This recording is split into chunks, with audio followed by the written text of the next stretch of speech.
if social improvement is the broad goal of the Enlightenment, then theater is a very natural genre for it, very natural place for art to interact with the public, because you're bringing people in. It is popular entertainment, and one of the primary examples of this is the French playwright Molière.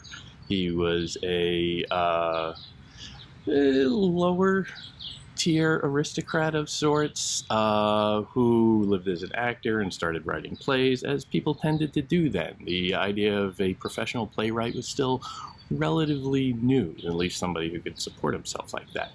Well, you can go back to Sophocles and all that, but sure. The example that Molière brings is that he was very much working, when he was at the height of his powers, he was very much working as a superstar and had a royal following. The King of France was a particular fan, and that brings with it certain pressures, shall we say. And he shows Molière shows a remarkable ability to work within a political environment where criticism of the king is not really going to be tolerated. But it is amazing how much he can get away with within that. You can call it a restriction, you can call it just the dynamics of popular entertainment. But he could be scathing about the French aristocracy and authorities in general. Now, the distinction there is really where he was able to live, and for that, the context is important. In that Louis XIV, the so-called Sun King, on the throne of France at the time, was an absolute monarch. He was interested in in being viewed as a god. The idea of a sun king means he is divine of sorts, and he wanted absolute power. And so you could make fun of the aristocrats all you want, because he saw those as, oh, they're just these bumptious people who think they're important. But I am the only one. He saw himself. He saw the country essentially divided into himself and everyone else. And the aristocrats, of course, the gentry, would look around and see, well, no, there's the common people and then us, including the king. And so the aristocrats have certain hereditary rights, certain hereditary powers that they were very interested in maintaining and, if possible, augmenting here and there, because, hey, who isn't? So when you have that kind of natural hostility within a society, and he's really only playing to that society, because not too many poor farmers from the provinces are going to see Molière's plays. When you have that kind of dynamic where it's very political and it's very antagonistic within a relatively homogeneous group of people, well, a political player like Molière can land some punches. Tartuffe is one of his best. He has a couple big ticket marquee items, but this is really this is the favorite. This one is probably produced more than any other. This and Misanthrope,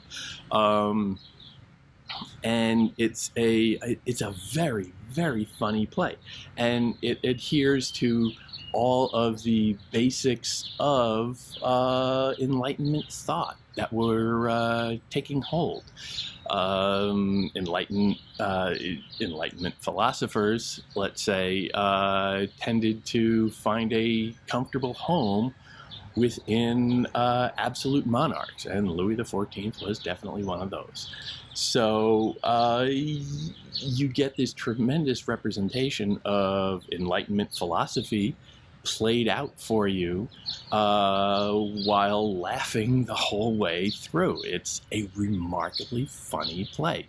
And the translation that we have here by Candace Congdon is just, fantastic, because it moves along so fast. She writes in couplets.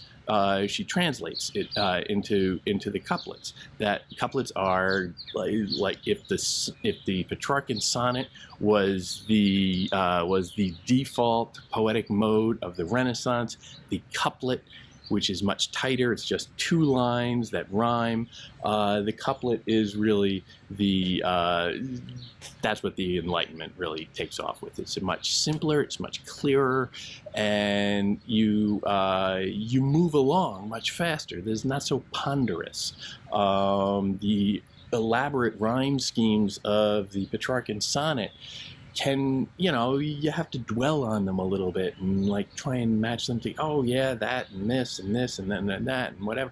And the Enlightenment does away with all of that because clarity is so much their focus. And so they just race through this. You can get through a play like this really, really fast. The tempo just goes. You get these couplets that just move along, sweeping, sweeping, sweeping, and you find yourself reading along at that speed, to say nothing of when this is performed, where the actors can really just get going. And you can just zip through one of these plays in no time at all. And it's fun. It's like, it's like a huge breath of fresh air because it's going by at such a clip. And the short scenes within it and the very clearly drawn, somewhat caricaturish characters. They're all very simple. They're all very typed. It reads almost like a long Saturday Night Live sketch. It's just very simple concepts, just hooked onto the most basic plot that you can possibly find, and using all the mechanisms of theater and drama and story arcs and characterization and all of that, using all of those gimmicks. Molière weaves in between them some pretty cutting sentiments. It begins with a flurry of activity. This older woman, Madame Purnell, comes sweeping onto the stage with like 90% of the cast behind her, just trying to catch up. And you get this big activity, and she's an old busybody, basically, and she is offended by how lax the morals at her son's home have become. So she is leaving. Her son is Orgon, she is Madame Purnell, and Orgon's family is all gone to rot, according to Madame Purnell. Orgon is on his second wife, who is some degree younger than he is. He has a son, he has a daughter who wants to get married. And he has a housekeeper. His new wife is there. His new wife's brother is there. They're all in there, and they're all essentially types. They're very quickly drawn caricatures of different types of people. And so Madame Purnell, who is the busybody old woman, comes sweeping in, complaining about, oh, this is terrible, this is terrible, this is terrible. And it's not hard to see that stereotype walking around today. Jokes about mothers-in-law go on for quite a while in society, and this is just another example of it, because you have Elmire, the new wife, who is the lady of the house, like trying to catch up with this woman, Madame Purnell, and saying, what's the problem? And oh, well, you're terrible. This is terrible. This is terrible. The kids are being raised as brats, and the help, the housekeeper, is just so insolent and not respectful of established tradition. Madame Purnell is the voice of established tradition, social stability, and she sees it all going to rot. They're not observing all the proprieties. The young people and the servants all have too much independence. They're all voicing too many opinions, and she finds this quite offensive. So she comes sweeping in, blah, blah, blah, blah, blah, blah, blah, and you get this big flurry and these quick couplets flying by, flying by, flying by. And then you're trying to catch up because you don't really know. In the audience, you don't really know what's happening either. You don't know what they're saying, who is this, whatever. And you're getting this, very quick, simply drawn character. So it's not hard to get an idea of who they are. And you got to figure costuming can do an awful lot like that. And a good actor can, really bring something broad out like that. But you're trying to catch up. And then she hits this line, yet I should, her big problem is they are not paying enough deference to this person whom she particularly likes, named Tartuffe.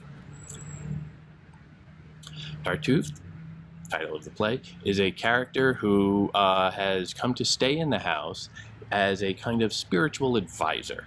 And we will find out soon enough that he was, that Orgon, or he is found in the church praying or something, and he is seen to be so devout and so sincere that they bring him home, even though he's kind of dressed in rags and nobody knows anything about him, but he's so sincere about his devotion to Christianity that they take him in to Orgon and Madame Purnell take him in to help be a kind of spiritual guide within the home. And they're going to help him, and he's just going to live there, he's going to eat their food, they're going to give him money here and there, and they're going to try and help him so that he can help them.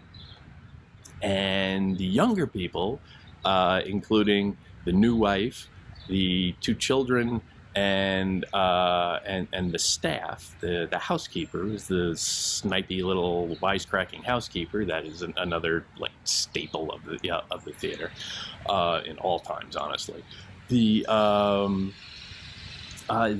see him as a charlatan. They see him as a fraud, somebody who just weeps a few conspicuous tears to try and curry favor and then get a free meal. He's a scam artist. He's a con artist. And, there are far too many of those around even today.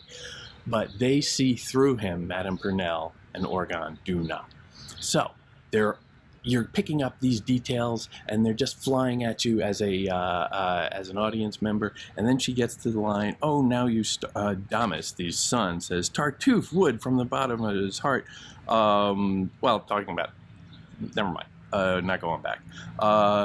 "Grandson, it's Monsieur Tartuffe to you, and he's a man who should be listened to. If you provoke him that with ungodly chat, I will not tolerate it, and that's that." Damis says, "Yet I should tolerate this trickster who has become the voice we answer to, and I'm to be as quiet as a mouse about this tyrant's power in our house." And that word jumps out. Tyrant. You can do an awful lot with production, you can do an awful lot with staging, with voice directions and all that for the actors, but tyrant jumps out because in absolute France, absolute monarchy France, Louis XIV is on the throne, and you can call him the Sun King or you can call him a tyrant. And these are really two sides of the same coin. But just to voice that word, that one word, so quick, right at the beginning, after this big flurry where you're still scrambling to get an idea of what's happening, that word stands out.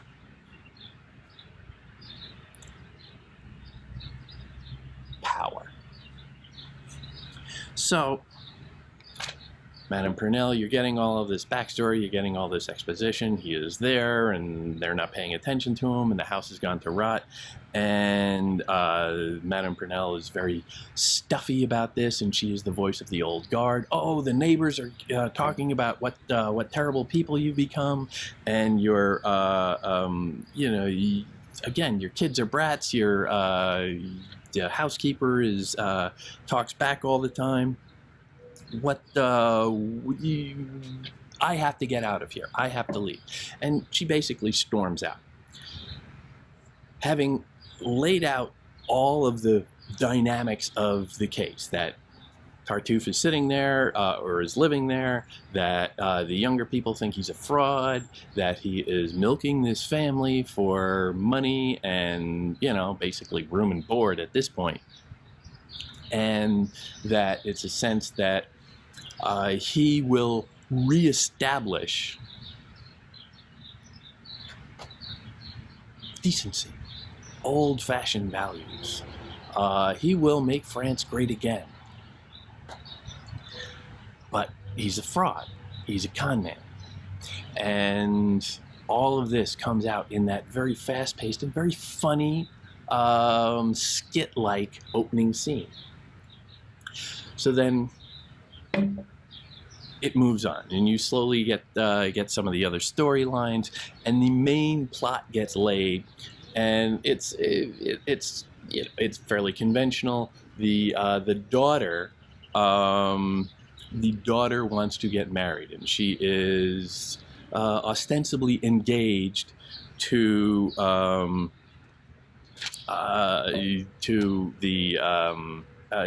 young man who's like a perfect gentleman, and he is her age, and it's a perfect match. But her father has other concerns. Her father is concerned, or his father is starting to think that Tartuffe, who is at least a generation older than the daughter, Tartuffe would make a better match, because Orgon, the father, is so interested in grasping onto Tartuffe and holding him close and giving him everything. And since women are not allowed to own property, really, marrying his daughter off to Tartuffe is a way of basically giving him everything. And the family is a little anxious about this. When Orgon comes on, it's another classic scene where he walks in and, he just comes in at the end of the day. Yeah, what's going on? And the housekeeper, Doreen, I love Doreen, one of my favorite characters in literature entirely. Doreen says, well, your wife, she was up all night, and she's not feeling that great. She's been having these headaches, and it's just really torturing her. She can barely get out of bed sometimes. And he's sort of listening to that as she's jabbering away, and his response is, oh, and Tartuffe? And Doreen will say, oh, well, yeah, he sleeps like a baby, and he takes a couple of naps throughout the day, and you get this portrait of this somewhat lazy person. And then Doreen re-steers the conversation back to the wife, Elmire, and and says, well, and she's your wife, she's because she hasn't been feeling so well, she hasn't been able to eat, she can't keep anything down, her stomach has really just been torturing her, she's not well. And we're going, oh yeah, really, that's right. Oh, and Tartuffe? Constantly redirect. It's very broad, but you can see how good comic actors can really have fun with this. And Doreen re-steers again. Oh, well, he has no trouble eating. He's calling for seconds and thirds at every meal and going back for snacks, and he's, quite the nosher, and just dribbling and acting like a pig and all this. The Doreen does not pull any punches. And it's a very funny scene, but you get this sense of the fact that okay, he's just there. This guy's a fraud. He's just scoring a good meal, and Orgon is too dense or too infatuated for some reason with this person that he thinks is his great savior, but is no more than a fraud. Orgon is too dense to realize this, and he's setting himself up for a big fall. But also, you get this sense that Doreen has no problem laying out her opinion to her boss and talking back to him. This is not a servile servant. She is very forthcoming, very direct, and it's very funny because, who doesn't like to see, the underclass throw a little elbow every now and then. But Madame Purnell has a little bit of a point. The servant class, the underclass, the working class, if you will, are not behaving as they should from the aristocratic point of view. They are not servile. They are making noise. They are speaking up. And Orgon is, just sort of like getting irritated with it, and he doesn't want to hear it, and he just walks away. But there's some unrest there. There is a new element in the world that these people are getting a little restless. Concerning. So they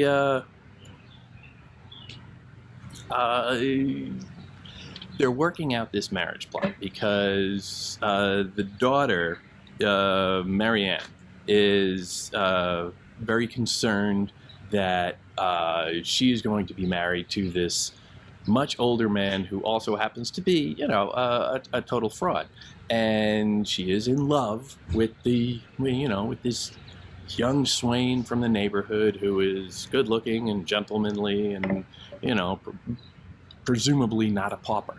And they have this great little scene where Marianne and Valère, her soon-to-be fiance, meet. And Doreen is on the outskirts of the whole thing, so she's sitting there like, nudging them on. And you get this scene where Marianne and Valère are discussing their prospects. Now, at this point, both know that Orgon has now withdrawn his endorsement of their marriage and is setting up and plans to give away, because it's his authority to do so, to give away his daughter in marriage to Tartuffe. And so you get them both sort of meeting in a very formal manner and playing for one another. Valère: so I've just heard some news that's news to me, and very fine news it is. Do you agree? What? You have plans for marriage I didn't know. You're going to marry Tartuffe. Is this so? Marianne says, my father has that notion, it is true. Valère says, Madame, your father promised. Marianne, me to you? Finishing each other's sentences. You can get a sense of the snappiness of the dialogue. It's just clipping along, and they're finishing each other's sentences right in the middle of a line. So the rhyme tends to go from one person to the next, so it just really moves along in a very artificial but very fast-paced and at times quite funny way. And you get this sense of, well, they're, Valère says, or Marianne says, what do you advise? Valère says, I advise you to marry Tartuffe tonight. Marianne, you advise me to? Valère, yes. Marianne, really? Valère, that's right. Again, working, boom, boom, boom, boom, boom, within this very tight rhythmic structure, within this very tight rhyme scheme to match it up. And again, it sounds very fake, sounds very staged, but there's a reason for that, and we'll get there. But they're both play acting, because they both, I assume they are actually in love, but they're pretending like, well, no, this seems okay, and we should do this, and they're trying to control their feelings, and they're putting on a brave face, shall we say, and trying to make it all go smoothly. Whether, they don't feel that way at all, but they're putting on this show. It is play acting. They're playing roles for one another. They're playing roles for Doreen, who's sitting there and watching them and going, what are these people talking about? They're playing roles as aristocrats did. Here, it's important to remember that Louis XIV built the palace at Versailles, the most expensive, lavish palace in the world at the time, I believe. And he would invite aristocrats to come and stay with him for weeks, months at a time, and he would force them, essentially, to put on plays for him. And he made them sort of potted plants around his estate as a way of keeping them from dealing with anything in the city and starting to get ideas and trying to participate in government and thinking that they can run things. So he gave them silly things to do out at the weekend house, and he would have them put on plays. And he had this sense of the aristocrats as theater in itself, and they were always performing. And that's what Valère and Marianne are doing here. They're performing their roles, and they don't feel this. It's not genuine, and it is all very fake. And here it matches up with the dialogue itself, because the dialogue itself is in this very tight couplet format. It sounds artificial. Nobody speaks like that. The artificiality of the dialogue, of the plot contrivances, of the characters themselves is kind of the point. When you see something that is so obviously fake, that is so superficial, you are invited to come in and speculate, well, what's beneath that? What is, if it's superficial, what is underneath? It's a mask that this play is wearing, that art is wearing, but what's really going on underneath that? And Molière is here inviting the audience to enter into that space and start to speculate and try and see through all of the confusion of the world to judge, well, what can we learn from this? Is there anything to learn from this? Is it all just a silly confection, or is there meaning there? And again, you see characters who are putting on performances, and we are forced to deal with our interpretation of them. You get halfway through the play before the titular character steps on stage. Tartuffe only enters in Act 3.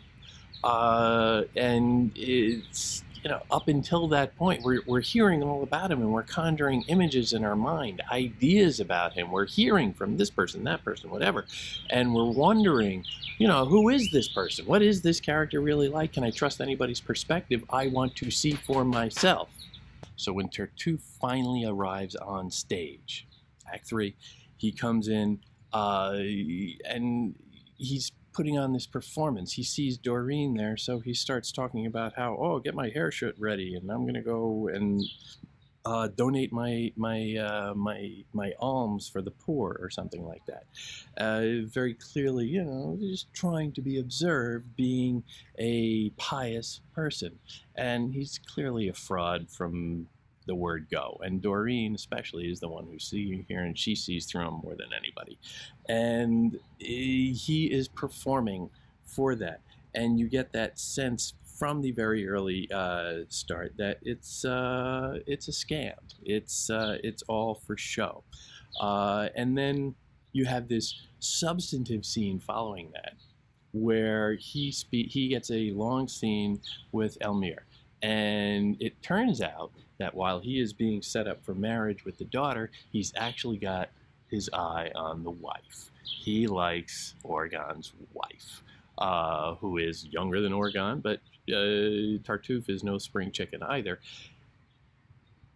He keeps up this act with her, but at the same time, he starts quite shamelessly flirting with her.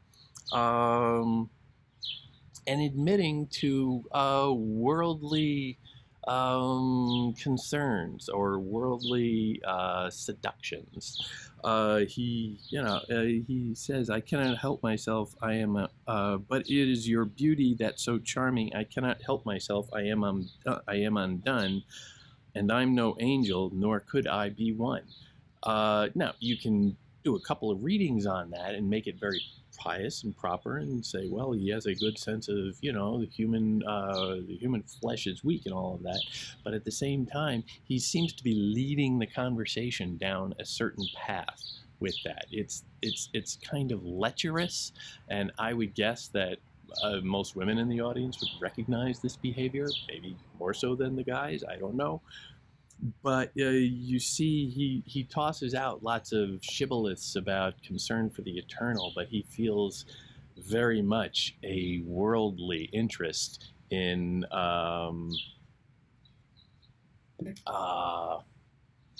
in life.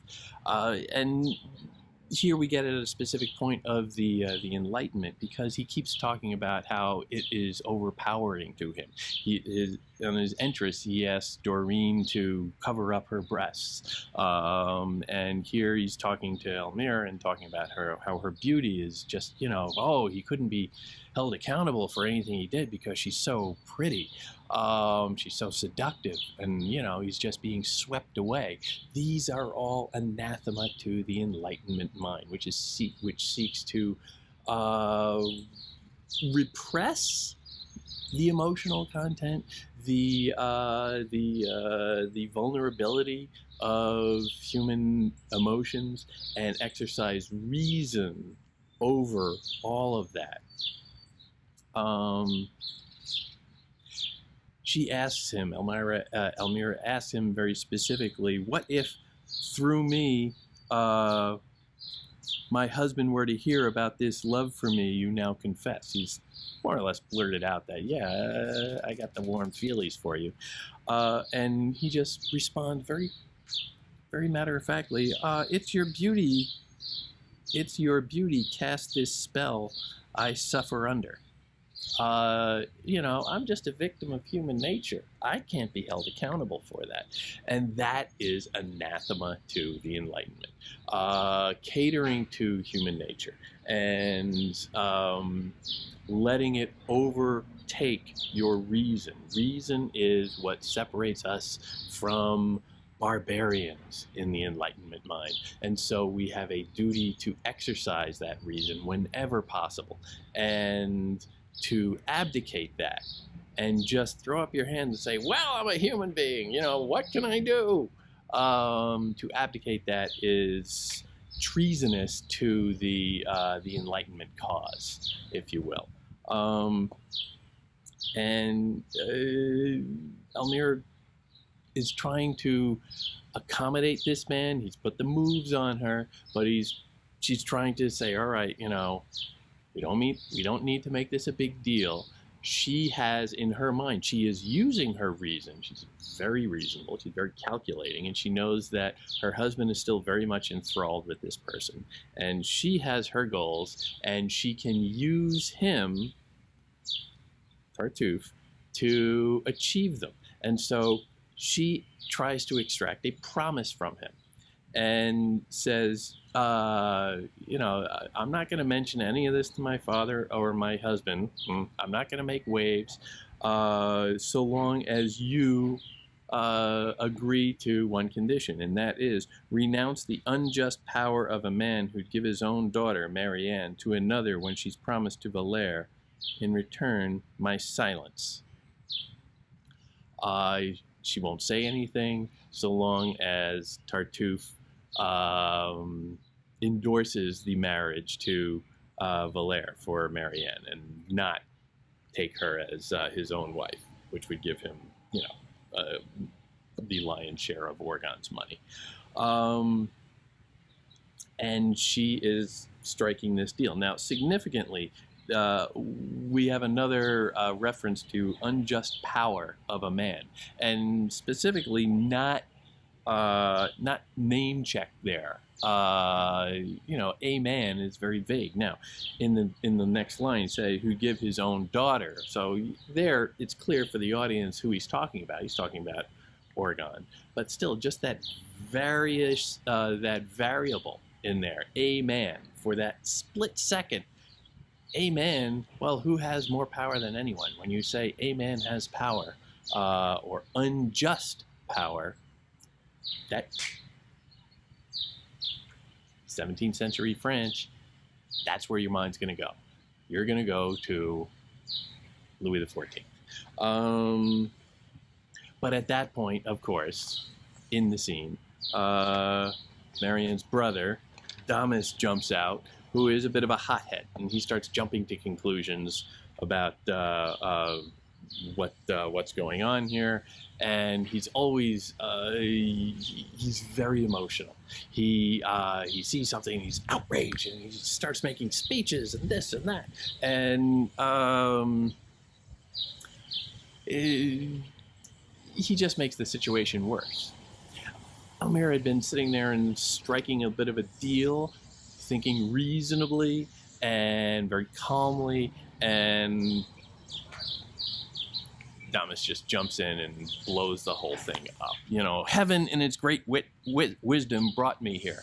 Well, you know, in the Enlightenment mind, heaven and God does not really intercede in human affairs, and you know, God's got better things to do in the Enlightenment mind. So right there, that's signaling that Damis is kind of a dope. Damis is emotional. Damis is old-fashioned.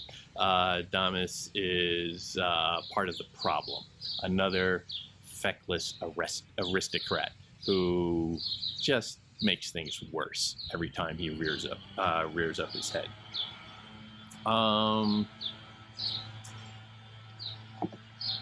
The conflict continues to boil. Tartuffe and Orgon seem closer than ever. Damis starts exploding at his father and demanding that he turn out the fraud, and Orgon lashes out. He says that Damis questions, you know, you're going to force Marianne to accept Tartuffe in marriage. And he says, yes, traitor, talking to his son, and this evening, you know why? To infuriate you. Yes, I defy you all. I am master and you'll obey. Another sense of absolute power being exercised within this home. Orgon is a stand-in for the king, obviously. He is the monarch in his home. He's kind of detached, he's kind of delusional, but he has absolute power, and here he is exercising it, and he's exercising it rashly. He's exercising it injudiciously. He's not thinking about things, he's just reacting emotionally to his son's emotion. It's more Enlightenment heresy to be emotional, to make decisions based on passion. And so he kicks Damis out, just goaded by him. You know, and you ingrate, I'll make you pay for your abuse of him. Kneel on the floor and beg his pardon or go out the door. And he kicks out Damis. He chooses Tartuffe over his own son. And you know, it's a sign of a rash leader, a leader making impulsive decisions that a wise, enlightened monarch would not fall for. And it just continues to spiral until Elmire sets up a bit of a trap.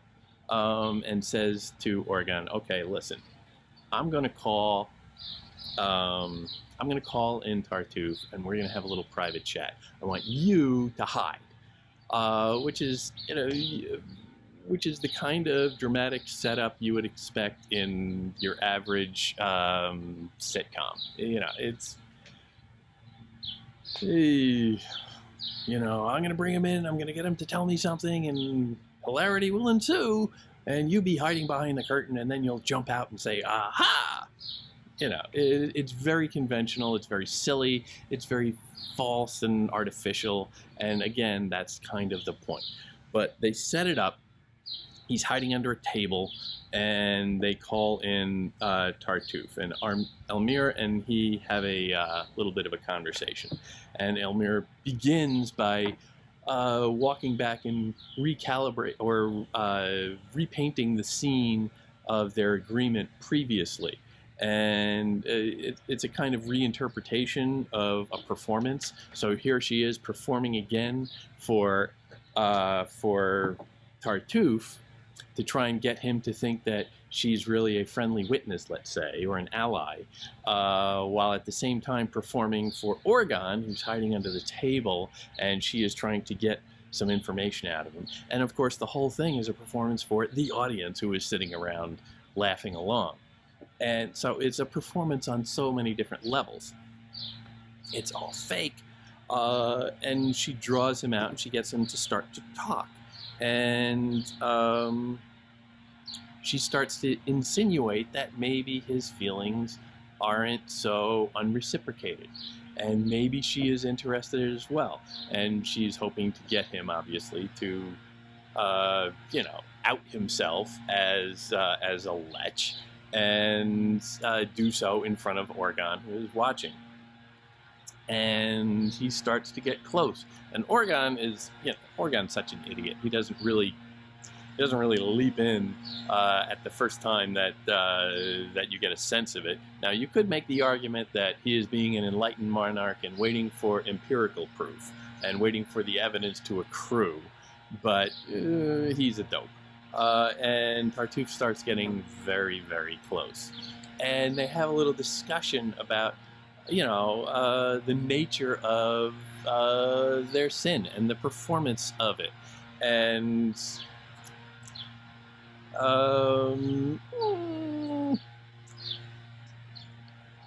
Elmire questions, well, I'm a little concerned about heaven's judgment here. And Tartuffe says, and I know how to exercise those fears, which is as cheesy a line as you could possibly have. And I know how to exercise those fears. To sin is not as bad as it appears. If, and stay with me on this one can think that in some cases, heaven gives a wink when it comes to certain deeds of men. Heaven gives a wink. Yeah. You get this lecherous excuse for behavior from a supposed holy man who says, God doesn't mind that much. And he leads this along until he says, there will be no sins for which we must atone, because evil exists only when it's known. Adam and Eve were public in their fall. To sin in private is not to sin at all. Which means as long as nobody sees, you can do whatever you want. In other words, all of public life is a performance, an illusion. And underneath, you're allowed to do whatever you want. There are no rules. There is no morality. He himself, as a supposed moral figure, is demonstrating an absolute abdication of morality. So how can you take any morality seriously? As the exemplar of religious righteousness in society, as he is right here, he is not only a farce, not only a fraud, but he is a reflection of the entire Catholic Church at the time, which has enormous power in France. And you get this sense of he is the only one on stage who can represent the institution of religiosity. And he is a fraud. So what are we to make of that? Evil flourishes in darkness, and he is saying that as long as the lights are out, it doesn't matter what we do.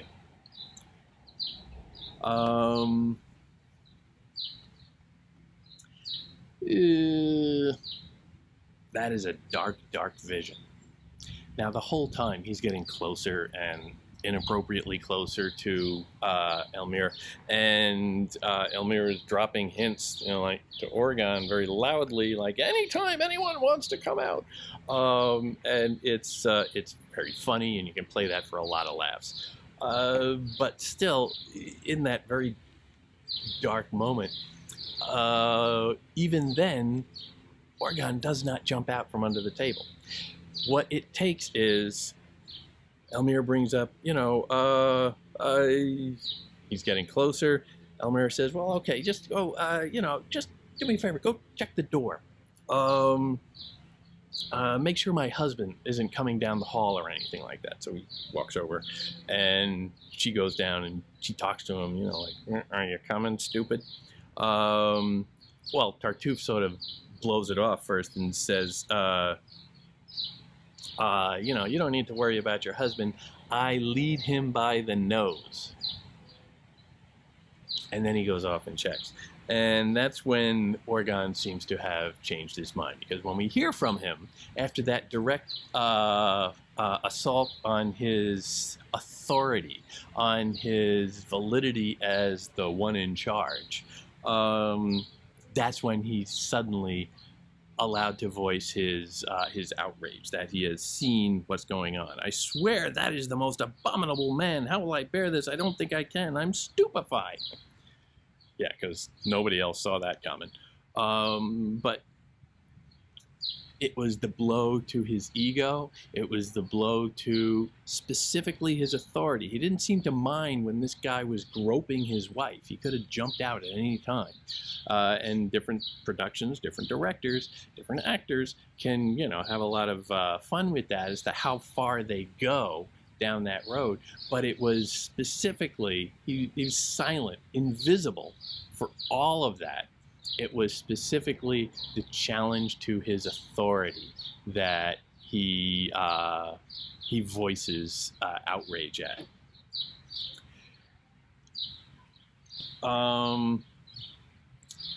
He leaps out, you know, scoundrel, and Tartuffe is fairly nonplussed, like, oh, okay, you saw. Too bad. Along the way, up until this point, Orgon has said that he will not only marry off his daughter to Tartuffe, but he will in fact make immediate moves to divest himself of all of his possessions and put it all in Tartuffe's name. Apparently this has been done with some speed. You know, I don't know, lawyers, but Tartuffe knows he's got this already. So when he's discovered as a fraud, he doesn't really care. And he says, you know, you really think that you can threaten me? Look at you. Isn't it cute? You're acting like a master in this house when this house belongs to me now. And Orgon realizes right then the depth of his problem, because he has signed all the papers and invested everything in this man. And then he, you know, this pious figure who has been the beneficiary of so much largesse from Orgon's house, turns to him and says, "Those who harm me do not know what they do." So he issues a very clear threat. Orgon is finally realizing just the scope of his dilemma. He realizes his entire conception of the world is upside down. He realizes he's been played for a fool, and that there is nothing he can do about it. And the family is terrified. They're outraged that he could do this. The brother-in-law, who is Cléant, who is a philosopher. He's the stand-in philosopher for this play, and he's described as somebody who teaches. So maybe he's a philosophy professor of some sort. It's a little vague, you know, aristocrats. He takes Orgon to task a little bit. Listen to yourself. You're over the top, getting carried away again. Getting carried away is what the Enlightenment does not like. Just stop. Moderation. Is that a word you know? Moderation is the word of the Enlightenment. Always ignoring the strength in reason. Flinging yourself from loyalty to treason. Why can't you just admit that you were swayed by the fake piety that man displayed? So he sees what's going on. He's off stage when all the actual action is happening. He's kind of an ineffectual intellectual who's always sitting back and, you know, judging things and saying, well, what's really going on here is, as intellectuals tend to do. So in his way, he's a little supercilious, but he does have an accurate view of this. And, you know, if Orgon was just a better judge, if he wasn't so emotional, if he would just think about things and take gentle steps, instead of first inviting in this total stranger into their home and then giving him everything and signing everything over and casting out his own relatives, you know, sure, things would be a lot better. But all of these little plot elements start piling up, and you can see, and this story sort of writes itself for a little while. It's a plot cliche and a plot cliche and a plot cliche. Excuse me. All very artificial, all very silly, but you can see it coming. And then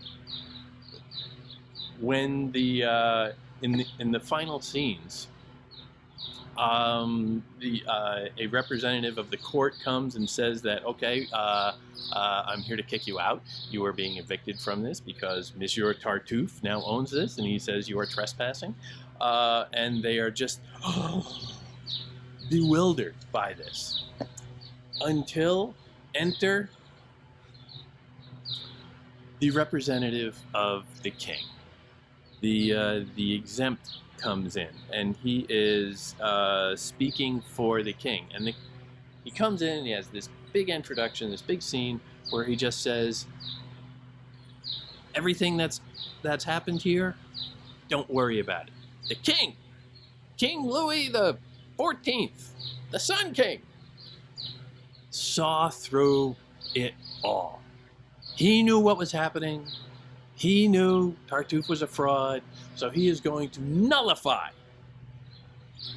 all of the paperwork that says that you signed over all your possessions to Tartuffe.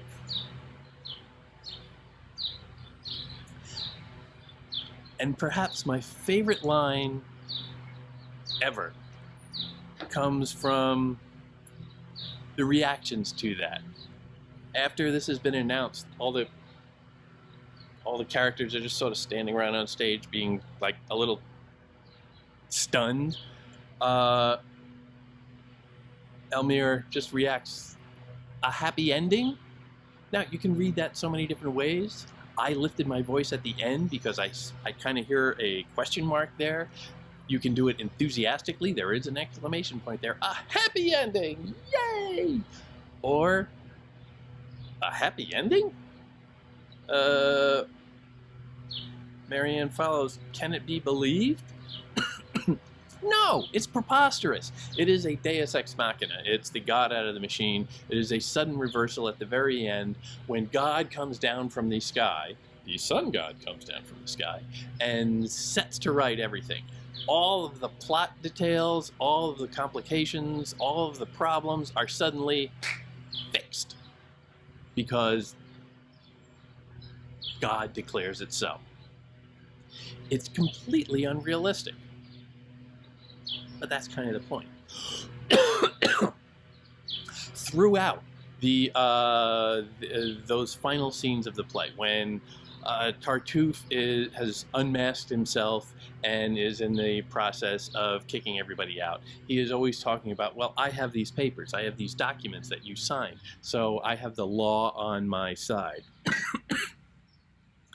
And they don't know how to argue against that, and they're arguing morality against it. Say, but it's wrong. And Tartuffe's always just waving these papers. I have the law on my side, and that's true. Morality has no place in a court of law, supposedly, in a nation of laws. Morality is somewhat outside that process. In order to be fair, a system needs to uphold its laws. And then at the very end, King Louis sees through it all and just dispenses with it all. The laws don't bind Louis XIV. The Sun King is exempt, and he can just, by his own fiat, cancel them.